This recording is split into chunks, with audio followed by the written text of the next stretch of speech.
Have you heard the dream of Edward Shears, a linesman proud the past 20 years, called Steady Eddie by his mates? He found himself at the pearly gates. Now Eddie stood in shocked surprise at the heavenly sight before his eyes. I've nodded off over my bedtime cuppa. That's the last time I have cheese for supper. His scrambled thoughts were quickly muted by a feathered doorman, sharply suited. Edward Shears, your time is past. Your life of risk is through at last. You've been a danger, you've been a threat, and now you stand here without regret. His voice was stern, the tone accusing. This dream was getting too confusing. Said Ed with passion. You're talking crap. I'm not prepared to take this rap. I work the line. I'm Steady Eddie. I never climb unless I'm ready. I'm always safe. I'm always sound. Whenever I'm high up off the ground. So hold your horses, you angelic fake. I'm not falling for this cruel mistake. The sainted one just turned and sighed. Oh, they all say that to those who've died. Those who cause a rash obstruction deny the acts of their destruction. So prepare yourself for eternal shame. You've only got yourself to blame. Then heavenly light began to shine, and Ed let out a desperate whine. Just one more chance, pleaded Eddie. I'll show you why I'm safe and steady. It's a running joke with all the lads.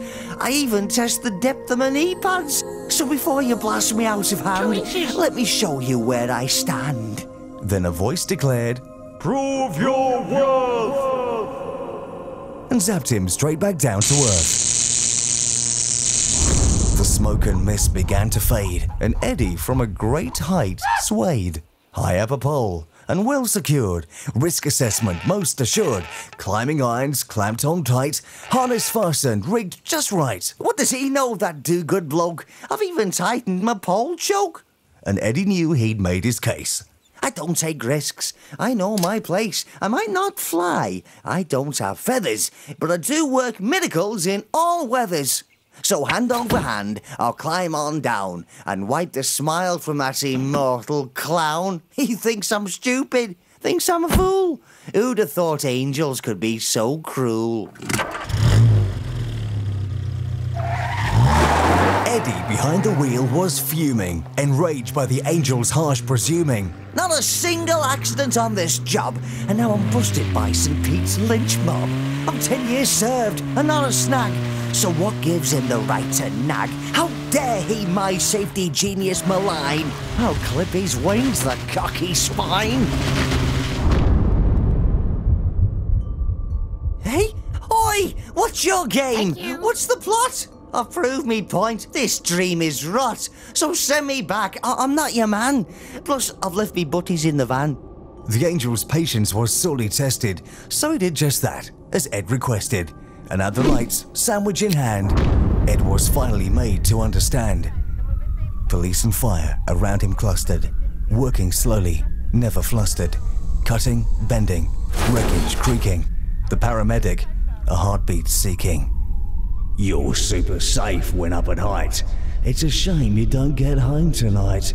You cope with weather, avoid the lightning, but behind the wheel, you're bloody frightening. And back they went to those cloudy gates, while Eddie pondered his dire straits. I've learnt my lesson. I'll be more aware. Now let me awake from this nightmare.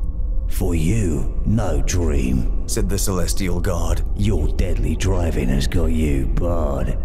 You'll have time to think of your disgrace while you mend the line in a hotter place. And so the saga comes to an end.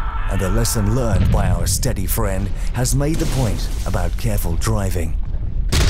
Even though Ed is dead, past reviving, working safe on sight brings praise and glory, but on the road, it's a different story. Make sure your driving needs no redeeming, because, like Ed, you might not be dreaming.